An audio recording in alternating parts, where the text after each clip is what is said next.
Today we'll be discussing Before Barack Obama, Black Presidents in Latin America. The rise of Afro-descended leaders to power in Latin America is a complex and often overlooked chapter in world history. These figures navigated systems built to exclude them, some by proudly affirming their Blackness, others by concealing it to obtain political legitimacy. Still others internalized prevailing anti-Black sentiments or were denied office altogether due to racism. This video essay explores the lives of key Afro-descended leaders in Latin America, showing how race shaped both their paths to power and the narratives constructed about them. Hi, you're in class with Dr. T. Benicio Guerrero, Mexico's second president in 1829, proudly proclaimed his African and Mixtec indigenous ancestry. As a leading general in Mexico's independence movement, he played a pivotal role in shaping the country's values. Guerrero's impact was profound, earning him comparisons to George Washington, but with a more radical approach. He abolished slavery, pushed for socioeconomic equality, and advocated for public education and land reform. However, his progressive policies were met with resistance from the conservative elite, who ultimately orchestrated a coup that cut his presidency short. Guerrero's life was tragically ended by execution, but his legacy endures. He remains one of Latin America's earliest and most openly Afro-descendant national leaders, celebrated for embracing his mixed race heritage and martyrdom for justice. Jose Francisco Peña Gómez was a charismatic leader of the Dominican Revolutionary Party. He ran for president in the Dominican Republic in 1990, 1994, and 1996. Despite his impressive credentials and popularity, Peña Gómez faced significant opposition due to his dark skin and Haitian Dominican origins. Born into poverty and orphaned at a young age, he rose to prominence with his exceptional oratory skills. Although he won the 1994 election, racial and political bias prevented him from taking office. Throughout his life, Peña Gómez experienced the sting of racism, perpetuated by the country's light-skinned elite.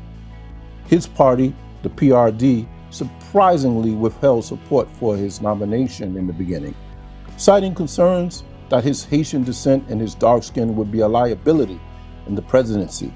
Despite this, Peña Gómez remained a symbol of anti-racist democratic struggle, and he proudly owned his Black and Haitian identity in a country where both are still heavily stigmatized.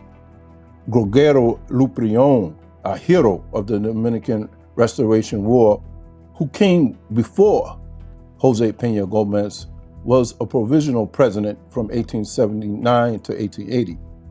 He had mixed heritage, which included African descent.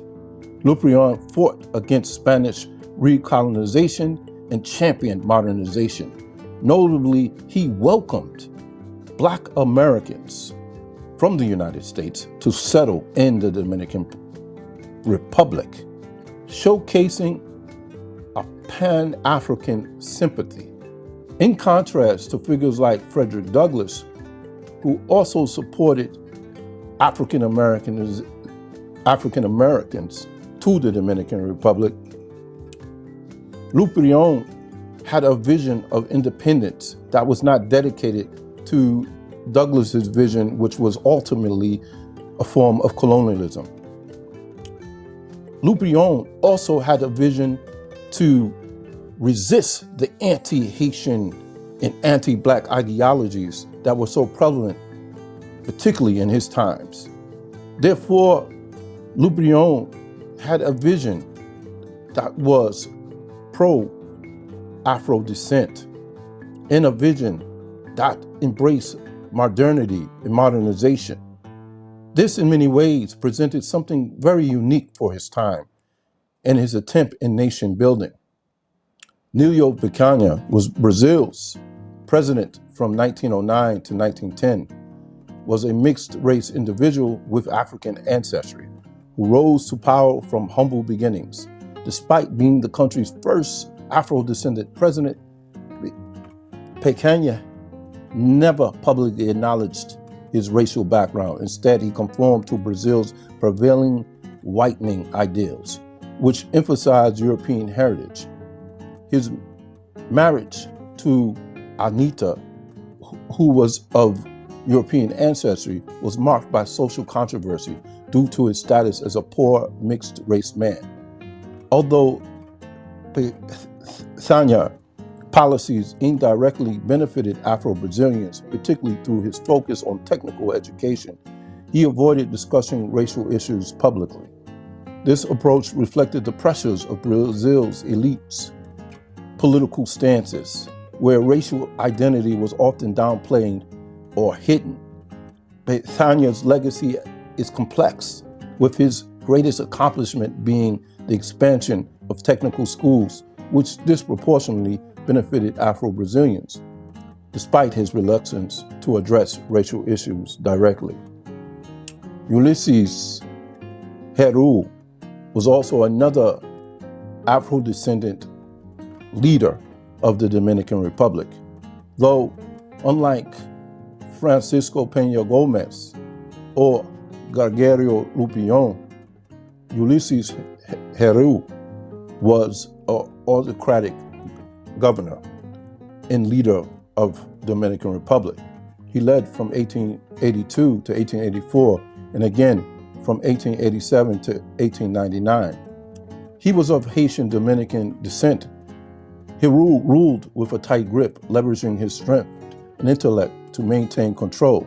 Despite his Afro-descendant heritage, he avoided associating himself with Blackness or Haiti in his politics, instead focusing on consolidating power. Interestingly enough, Heru did appoint many Haitians and Haitian descendants to high-ranking positions in the military and security forces. This was likely due that he could trust those of Haitian or clear African ancestry than he could others who might have been prone to racism.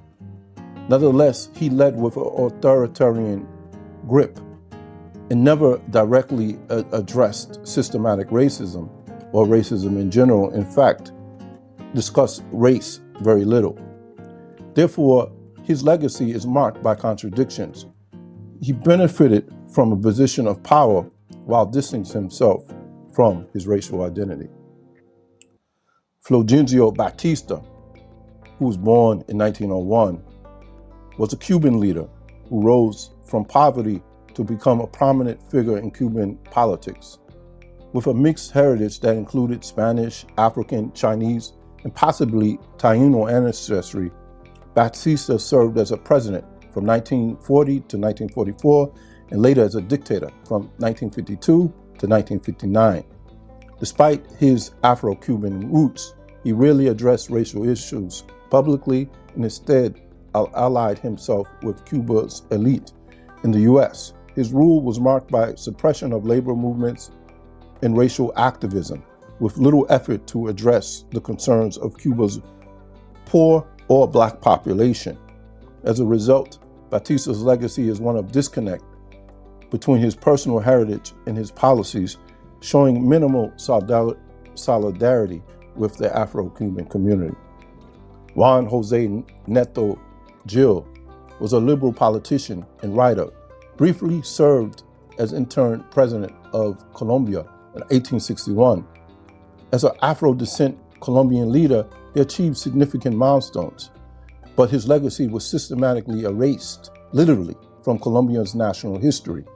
It wasn't until 2018 that his portrait was added to the presidential gallery, highlighting the country's historical whitewashing of Black leadership. The rediscovery of Neto Gil's African ancestry by historian Orlando Falls Borda in the 1970s led to a campaign to reclaim his legacy, including the unveiling of an original portrait found in the Palace of Cartagena.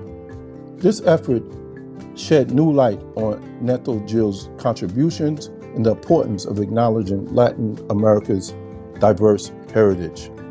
Bernardino Rivadavia, Argentina's first president from 1826 to 1827, is a figure shrouded in mystery regarding his racial heritage. While officially considered white, some historians believe he may have had African ancestry, a suspicion fueled by his enemies' derogatory references to him as El Mulatto or El Negro. During his presidency, Argentina had a significant Afro-Argentine population. However, the country's significant pursuit of whitening policies and nationalist myth-making likely suppressed or reclassified any potential African heritage, contributing to the literally erasure of Black identities in Argentine history. The idea of a president being of African heritage did not sit well with the kind of identity that Argentina had pursued in the early 20th century, that is, as of a white nation.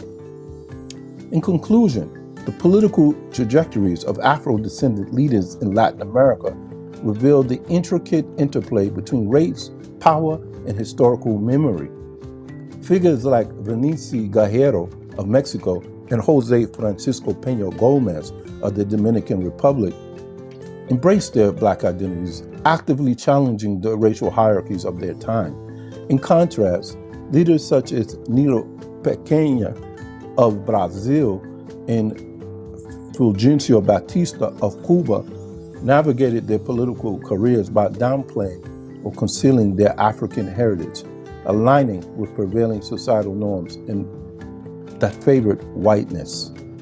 These divergent paths underscore a broader pattern of racial dynamics in Latin America, where the myth of racial harmony often obscures the realities of systematic anti-Blackness. The erasure or marginalization of Black leaders in historical narratives reflects the enduring influence of colonial legacies and the societal preference for whiteness. This phenomenon is not unique to Latin America.